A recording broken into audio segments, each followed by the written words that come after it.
Барлықтарыңызға сәлем. Сіздерге бүгін жай ғана құймақтарды дастарханға өте әдемі, ерекше етіп ұсынудың екі түрімен бөлісемін, және екі түрлі начинкасымен. Барлық керек ингредиент описанияда жазылған. Алдымен бізге керегі өзіңіз қалаған рецепт бойынша жасалған құймақтар. Мен өз рецептімді описанияда қалдырамын. Бірінші тәтті начинкасын жасайық. Ол үшін сүзбеге өрікті турап немесе мейіз қоссаңыз өте дәмді болады. Оған қант салып, сүзбеміз жақсы бірігу үшін бір қасық қаймақ қосып, жақсылап араластырып аламыз.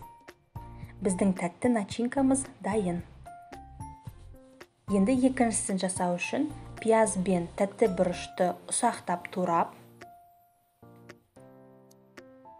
табаға аз ғана май құйып, қуырып аламыз. Біздің көкөністер қызарып қуырылғанда оған тартылған етімізді қосып, дәміне қарай тұз, бұрыш салып, пісіріп аламыз. Біздің екінші начинкамыз да дайын. Енді жинауға кірісейік. Осындай құймақтың ортасына бір-екі қасық начинкамызды салып, жан-жағын жинап, кішкентай қапшық жасаймыз. Оны жасыл пиязбен немесе чечил ірімшігімен байласаңыз болады. Және жоғарғы жағын дәл осылай қалдыруға да болады, немесе кесіп тастасаңыз әдемі әрі ұқыпты көрінеді. Енді екінші түрін жинайық. Ол үшін құймақтың ортасын осындай шағын бір тарелканың көлемімен кесіп аламыз. Ортасына сүзбемізді салып, кішкентай таяқшаның көмегімен видеодағындай жинап шығамыз.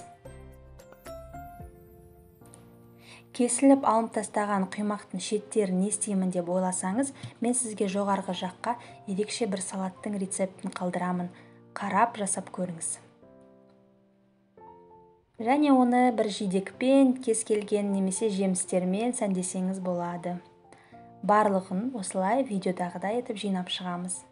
Міне біздің екінші түрі де дайын. Қалауыңызша әдемілеп, әсемдесеңіз болады. Жасалуы өте оңай, әрі дәмді, дастарханыңызға ерекше сән береді. Дайындап көріңіздер. Видео ұнаса лайк басып, комментарий қалдырыңыздар. Назарларыңызға рахмет. Ас болсын!